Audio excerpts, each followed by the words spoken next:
First item on the agenda is approve the minutes of December 15, 2015 regular meeting. Move the minutes, Mr. Chairman. Second, Mr. Chairman. Have a motion and a second on the minutes. Any comments? Hearing none, all in favor? Aye. Opposed, motion carries. Item 2 on the agenda is receive and place on file drainage repairs. Don't have any today. Item 3 on the agenda, accept and place on file the resignation of Trinity Lewis, case manager, effective December 28, 2015. Mr. Chairman, I move item 3. Second the motion.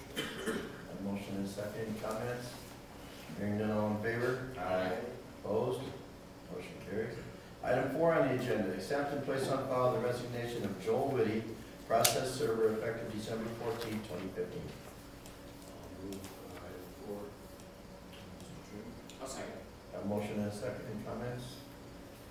Hearing none, all in favor? Aye. Opposed? Motion carries. Item 5 on the agenda, receive and place on file appointment of Tina Clarkin to the Bachelor Library Board. So moved. Second. A motion and a second. Any comments on that? Hearing none, all in favor? Aye. Opposed? Motion carries.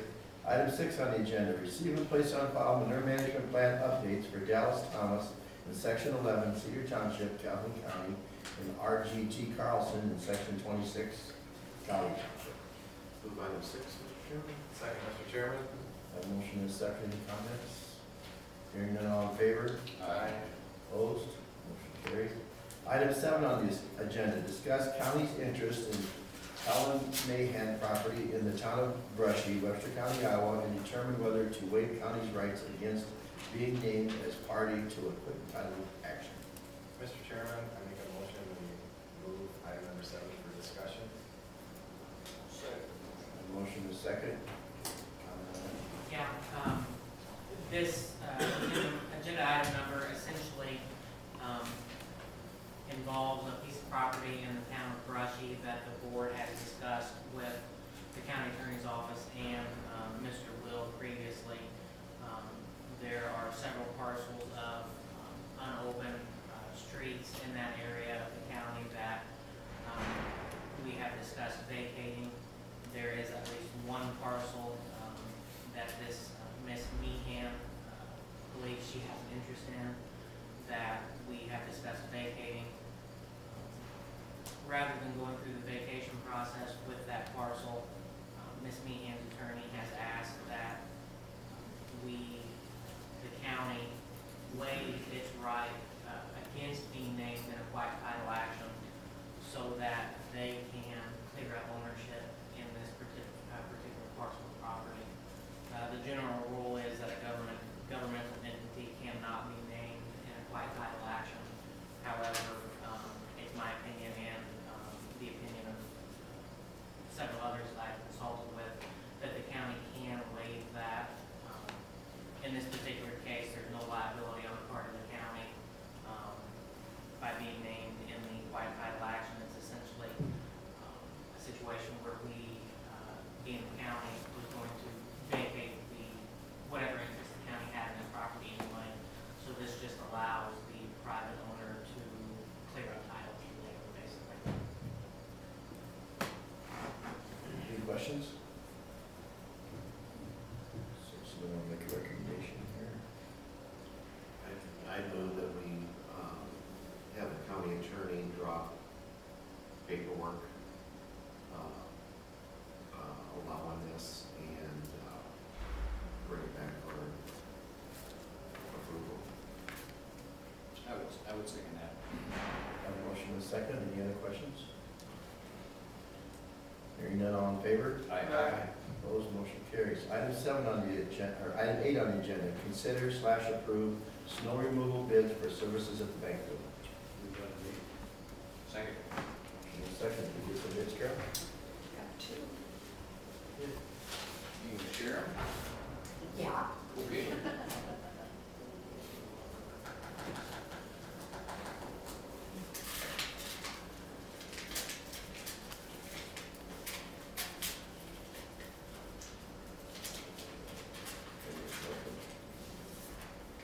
All right, first bid is snow removal from Griffin Landscaping. Parking lot, snow removal $300 per Sidewalk snow removal, $150. Snow removal from site, $60 per truckload, you know, if it's needed. Parking lot sidewalk sanding, $200. Parking lot sidewalk salt, $200. Cleanup of sand and spring, $800. Listing of equipment available is snow blowers 2, skid loaders 2, truck and plow 2, and a dump truck. Griffin. So that means if he has to go back to the bank building 3 or 4 times during the day, then how times that?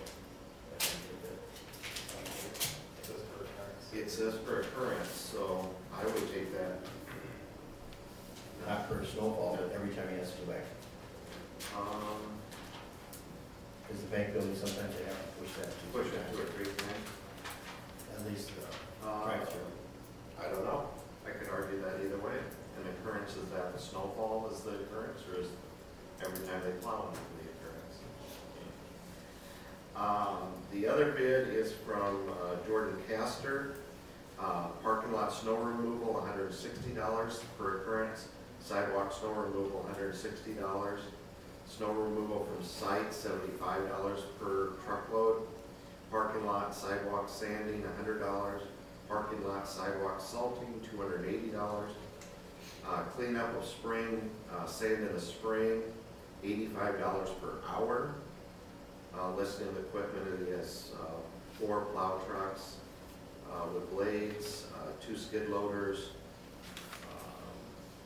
1, some of these I can't read, a bucket loader, I think, a sand spreader, salt and sand spreader, 2 dump trucks, 1 single axle dump truck, and 2 snow, I don't know what that says on this thing. So, it looks to me like, I mean, it's kind of a mixed bag. His per occurrence for the snow removal is less on Castor. The sidewalk snow removal is a little more, $10 more. The removal per truckload is $15 more for Castor. Sanding is $100 less. Salting is $80 more. Cleanup, it's hard to compare, because one is a total bid of $800 and one is $85 per hour. Looks like they both have, in my opinion, adequate removal equipment, so. You wouldn't think it'd take 10 hours when you're comparing 10 hours to do the work For the sand. No, for the loads, $85 an hour versus 800, Yeah, or, 9 hours versus, That's for sand removal. that's just clean up in them. but you wouldn't think it'd take 10 hours for. Depends on the size of the broom you push it. Oh. Yeah.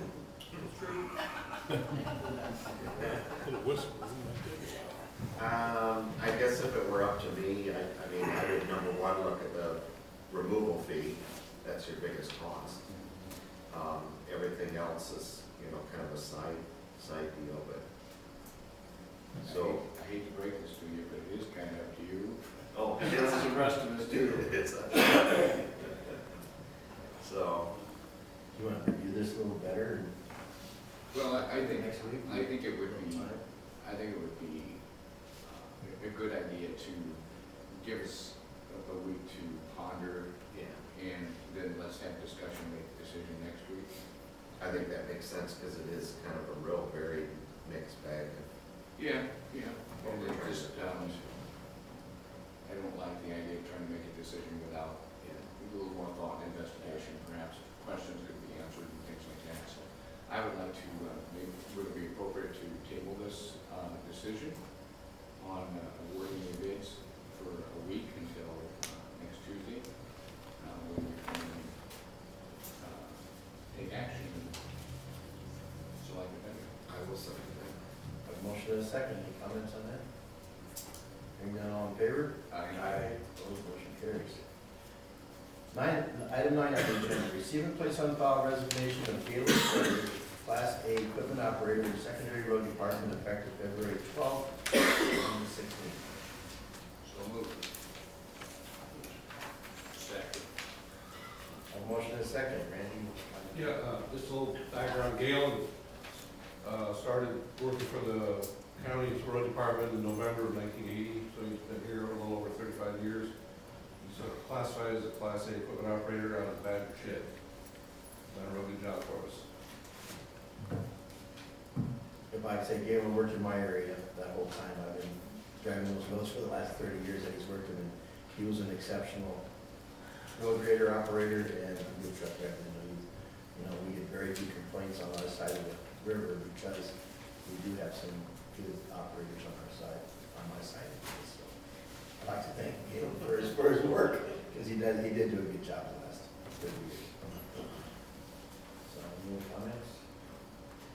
Hearing none, all in favor? Aye. Opposed, motion carries. Item 10 on the agenda, approve and authorize county engineer to fill vacancy in the secondary road department due to the resignation of Caleb Craig.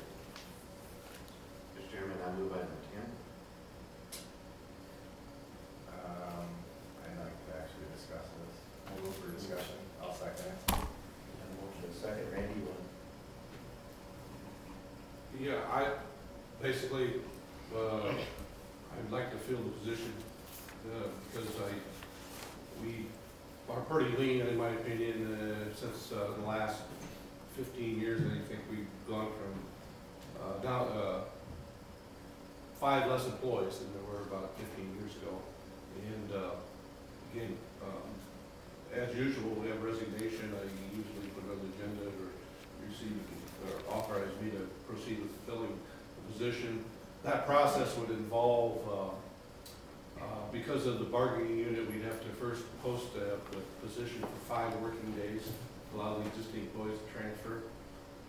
And then, once the transfers are done, we can advertise to the general public and for a period of time, and then close applications, and then conduct interviews and select an employee, and that employee starts. So, How long does that take? For the whole process? In this case, probably the quickest I could have the position filled would be, if I start postings tomorrow, it would be about the end of February. Not quite March, it'd be the end of February, March 1st, but probably the last Monday in February would be the quickest I could get somebody in place, I believe.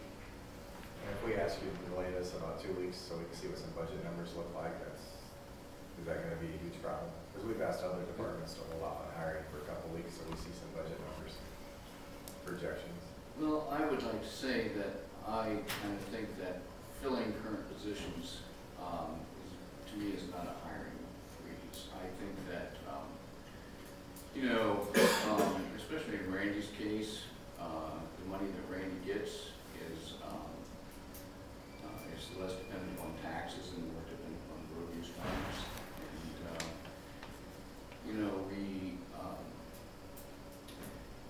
We're operating at a current level right now, and my question, if we had a deputy resign, would we not replace the deputy? You may argue that, well, it serves a different function. Yes and no. I mean, proper maintenance of the road department is, to me, paramount to public safety too. So I don't necessarily see the replacing or retiring employee as being going overboard and hiring for things that are not needed. So, I'm in favor personally of allowing the field. I'm not aware of the road department's budget being over at this point in terms of salaries. If we're in a deficit position, that's one matter, but overall, in terms of our budget and specifically the road department's budget, if it's in there, that salary, I'm sure it is. I would favor continuing with replacement. Anybody else? My question on this particular hiring, I'll start out with, is that it looks like he's done on February 12th. So you've already told me that we would be without an operator for 3 weeks at least. And if we delayed this a couple more weeks, it would be even longer, and we're in snow season. So for those reasons, I'm apt to agree with it. But I would say that we have kind of put it out there to all departments that however we classify a hiring freeze. And I agreed with that, wanting to get till January 1st or so to see what our income's gonna be. Because I don't wanna be hiring people if we have a budget problem and have to lay people off already 6 months from now. So I'm just trying to take a little bit of a conservative approach there, to remind everybody, I don't think we're expecting a major budget crisis this fiscal year coming up. Probably the next one is when it would hit, most likely. But we have done negotiations and everything based on the fact that we're trying to hold the line a little bit. And I hate to get picking and choosing where one department we don't allow to hire somebody and another one we do. I think it's gotta be all together. And I guess to wrap that up, I was just requesting, I think we've requested the county attorney's office and a couple others to hold off on hiring anybody, replacing anybody, just to this January 1st time when none of us have any idea what the budget figures are gonna look like for next year. So it's kind of a long spiel, but that's why I kind of lean towards the budget freeze. But again, I think I could be persuaded in this case because I'm afraid not to have an operator for over a month in the winter time. I would like to reiterate that I do not, from my perspective, see replacing the retiring employee as growing the county employment roles. I agree with Bob, we're halfway through the fiscal year for this year. So the salary or the wages are already in the budget for this year. And if the county engineer is not able to support it for next fiscal year, then the county engineer has to deal with that at that time. And I agree with that. It's just that if the more we spend now, if budget problems come, all departments are gonna have to understand cuts are gonna be tougher if we don't be conservative now. So, Well, during the budget session, when we negotiated the 2 to 2.5% increase in pay, we said one of the big concerns that we had was health insurance. We've just been notified that that's at least a 10, if not a 12% increase overall for this upcoming year. So indeed, one thing is coming to fruition already, and that's the rather large increase that we've not sustained in the past years, or experienced in the past years. So that part already is here, and who knows what it's going to be next year. Hopefully not that kind of increase. So I think we tiptoe into the future in terms of budgeting, but in the same breath, as I say, this is kind of an existing need that we have. I think we feel. Again, I think, we've asked other departments to hold off 1 week. I don't think 1 week's too much to ask. Carol said that she would have it over to us by January 1st. We do have a substantial increase coming with health insurance, so I guess I would be opposed to this. I don't think 1 week's too much to ask, so. Any other comments? Hearing none, all in favor? Aye. Opposed? Aye. Motion carries. Item 11 on the agenda, approve and authorize chair to sign resolution closing bridge E23-1 FHWA 343510 over South Lizard Creek on Fairbanks Avenue between sections 23 and 24, Township 89 North, Range 30 West, Johnson Township, to all traffic. Mr. Chairman, I make a motion for item 11. Second motion, Mr. Chairman.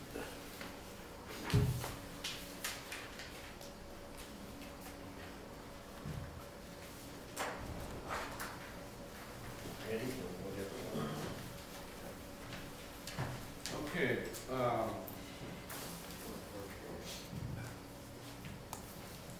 this has been, kind of on the radar for quite some time. We do have our certain bridges we have to inspect every 24 months by law. The bridges that have low postings, then we have it on a more frequent basis, 12 month or 6 month, depending on how low the posting is. But the Fairbanks Avenue, last March at the well, in the last 2 or 3 5-year programs, I've had this couple structures is the 5-year program. And last March 17th, there was a little more discussion on it, and at which time there was landowners in here. I did meet with them after the public hearing on March 17th, 2015, and we discussed it further. But the bridge, on Fairbanks Avenue, in the first 2 miles south of Highway 107, there's 3 structures. I'm going to call, there's a north structure, middle structure, and south structure. The north structure is a railroad overpass structure that's owned by the Canadian National. The middle structure is all Webster counties, which is very close to this north structure. And then the next mile south, there's a bridge over the CNN, but that's actually owned by the CNN at this time. So, but the structure that's on the agenda today is the middle structure over South Lizard Creek, and over a period of time, it continues to deteriorate. The piling are in such a condition that there was an inspection done in late November, and as they usually do, they take pictures, inspect it, and then on last Thursday, I received a call from our inspection crew after they looked at the results and everything, that they recommended that we close the bridge due to unsafe structural members. And when you get a call like that, the same day we closed the bridge. I then sent you guys a note on an email on December, the same day, December 17th. But that morning I got a call on December 17th. So the bridge was closed about 11 o'clock. Prior to that, the North Bridge had, which happens a handful of times a year, all depends on the weather. The North Bridge is the railroad that goes over Fairbanks, had deep enough water in it, in underneath the structure where you couldn't get through safely. And so we already had the road closed because of that. But the reason we enhanced the closures on last Thursday was because of this poor condition of the middle bridge over the South Lizard. The county has 47 posted bridges with load limits. We do have 7 posted bridges with limits that are less than 10 ton. 6 of the 7 less than 10 tons are scheduled for replacement in 2016, and I hope to have a letting in late January, early February, and I would anticipate that'd be like $750,000. The bridge replacement on Fairbanks would cost more than those 6 combined. I mean, it's over South Lizard Creek, the 100 square mile drainage area. The structure's upstream, the one that goes into Badgers, a large bridge, and then the one farther upstream is a large bridge, and the one downstream is, this one closed is even larger, obviously. So, since March, we had to continue with the work we had. We did get a field survey done. My staff did a complete field survey. You need to do that in order to understand the field conditions, and then we are in the process of working on the hydraulic review and preliminary design if a structure wasn't placed, the bridge wasn't placed there. So, but it's quite a process. We get this whole issue. We're working with the railroad, and we got also pacify the DNR. When you have on this structure where you have over 100 square miles, they have to sign off on it. You have to have so much freeboard. We believe that the bridge will be raised 3 feet, and it's going to be kind of tough to tuck it in there, but it possibly can be done. So I guess the facts are the facts. We had to close the bridge last Thursday. We're working on reviewing all options, and when I have more conversations with the CNN and the DNR, I think we ought to have public hearings and make some final decisions, and whatever decision you make, we'll go with it and get things done. But I will say, I'm gonna be brutally honest with you, that if you decided today to replace that structure, it would probably not get replaced because of all the approvals that gotta go through until 2017. What is the traffic count? You got 40, you Well, got 70, yeah, 150? We just had the last official traffic count was in 2011. At that time, it ranged from 50 to 110 vehicles, depending on where you were on that 2-mile stretch. They completed the DOT, every 4 years, they do a traffic count of the quarter of the state of Iowa. Webster County was in the current count, 2015. I called down to the DOT on this road, the North Mile. He said it was 70 vehicles a day.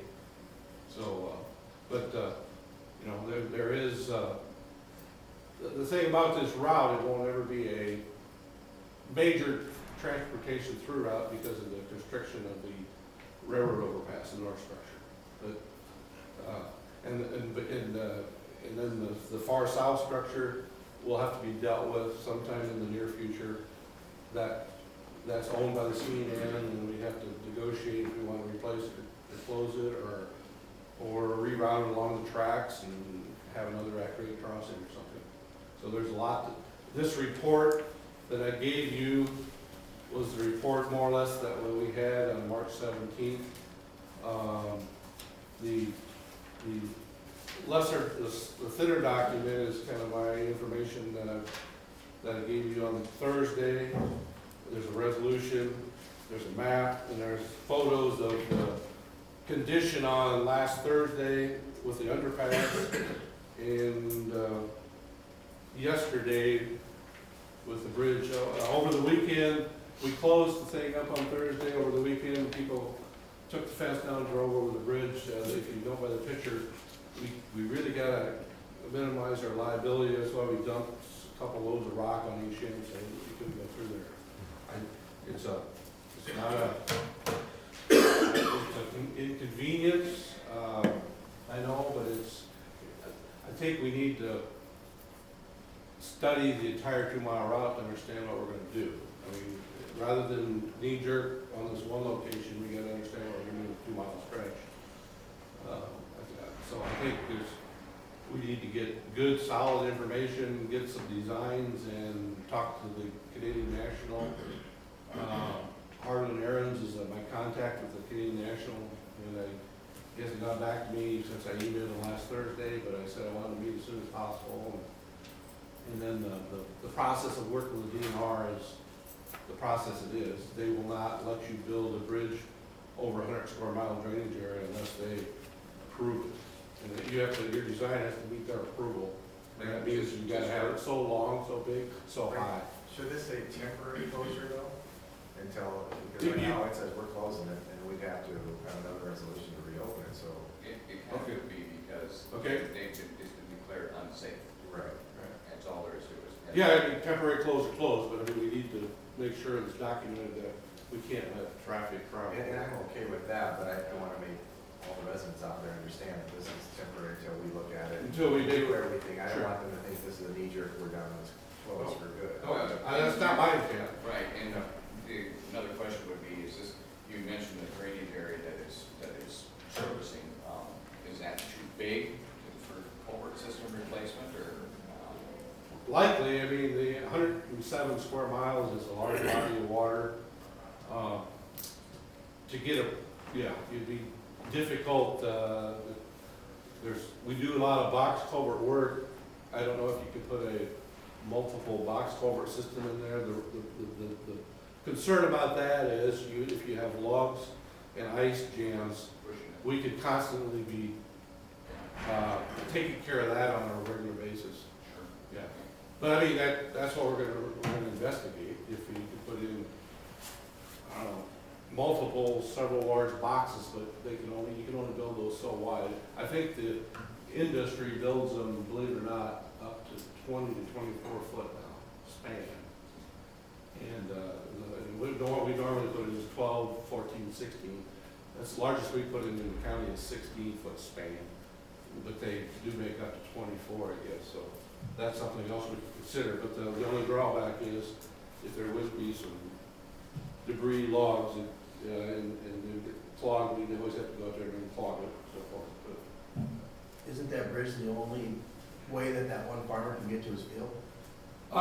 he can get to his field, from the north end with equipment that'll fit under something that's narrower than 21 feet wide and, That's less than not- 11 feet high. So that can't happen. Very big. Yeah. So that can't happen, so are we under any liability to have that bridge there for him? Since it's been there all these years and he has a 100-acre field that he has to get to, can we cut his access off?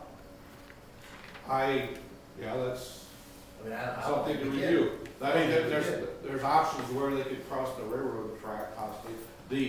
The access that person has now, okay, is coming from the south, between the middle and the north bridge.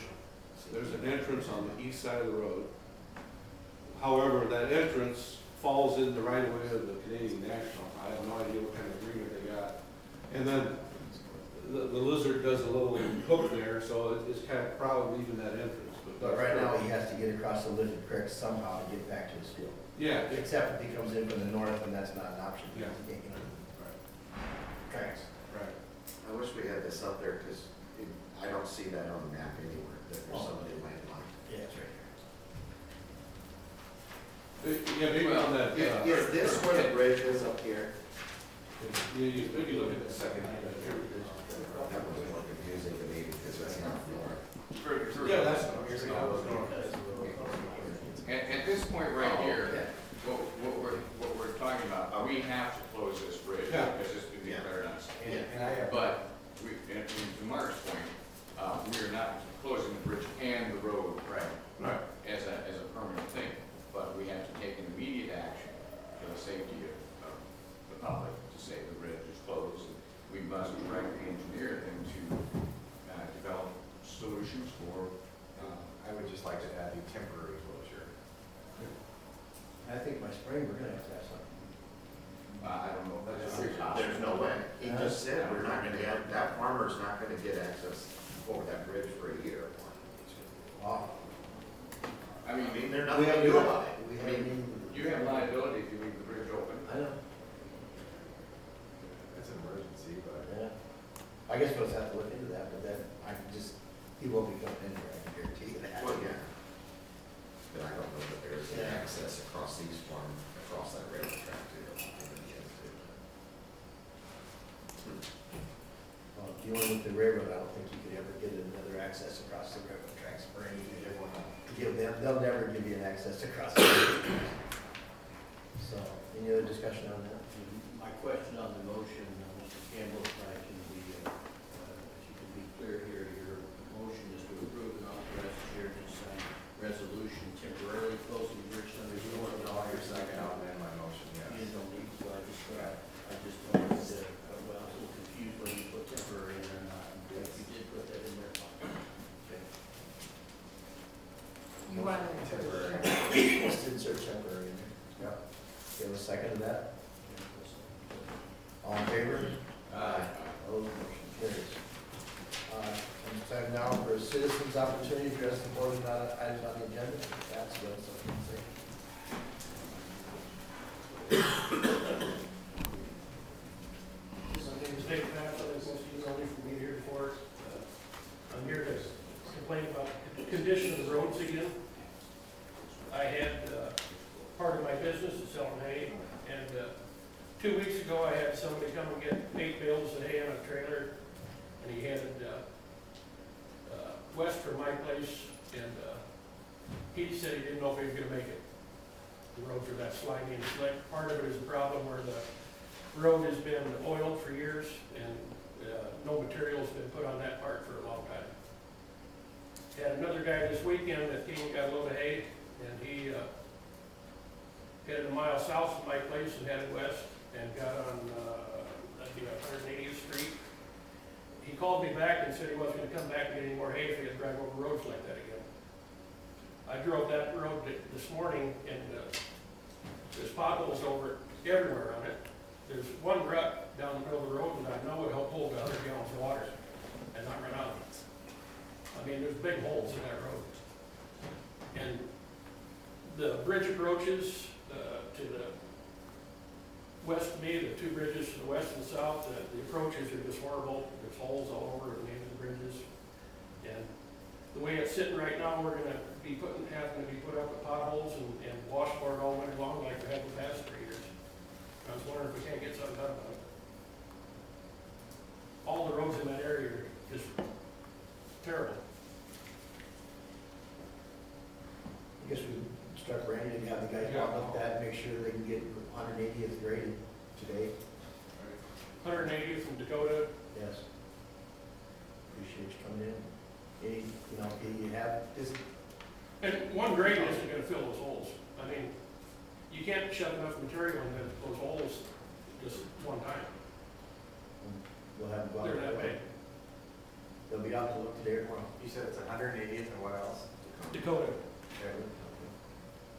the bridge on 180th and the bridge on Dakota are bad approaches, and 180th part of the west is where the worst part of it is. Okay. Anybody else from citizens? Justin Board? Board of Supervisors Committee reports?